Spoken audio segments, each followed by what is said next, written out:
ঠিক যেন স্বপ্নের মতো লাগছে। এই জীবনে সুড়ঙ্গ দর্শন হয়ে গেল।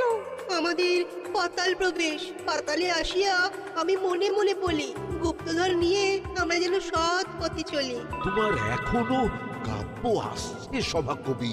আসছে মানে কাব্যের সাথে আছে রোমাঞ্চ, করছে গা শীত, হচ্ছি আমি অধীর। মহারাজ, জল দিয়ে বিজ্ঞানীকে পাঠাচ্ছি।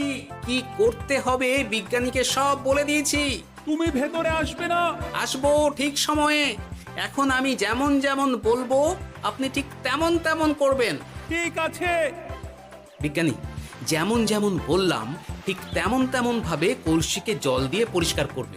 মনে রেখো, ধাঁধায় আছে কলসি সাজাই যতন কর। তুমি একটা কথা মনে রেখো বিজ্ঞানী, কোথাও হাত দিও না কিন্তু। ঠিক আছে গোপাল, তোমার উপস্থিত বুদ্ধির তুলনা নেই। আমি যাচ্ছি গোপাল। সাবধানে সাবধানে। মহারাজ, বিজ্ঞানী যাচ্ছে।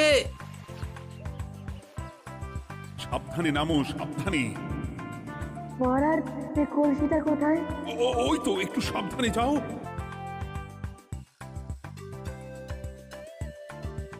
বিজ্ঞানী, কলসির দেখা পেয়েছো?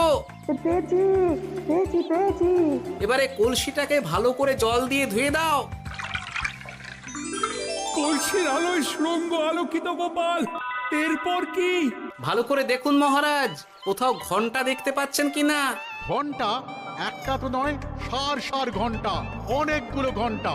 সাবধান, ঘন্টায় হাত দেবেন না, শুধু দেখুন।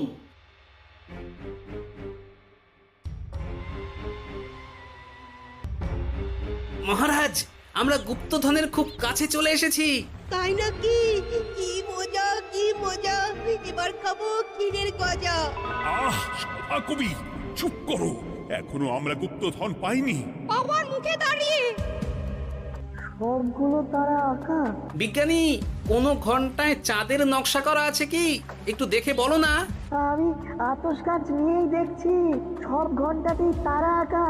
খবরদার, কোনো ঘন্টাকেই ছোঁবে না। ঠিক আছে, কোনো কিছু না ছুঁয়ে আমি দেখছি।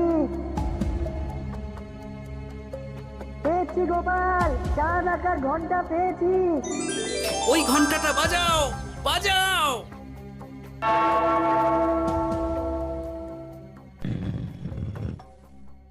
গুপ্তধন পেয়েছেন মহারাজ? বাঁচাও, বাঁচাও, বাঁচাও! বাঁচান মহারাজ, বাঁচান বিজ্ঞানী, মহারাজ! মন্ত্রীর গলা পাচ্ছ না।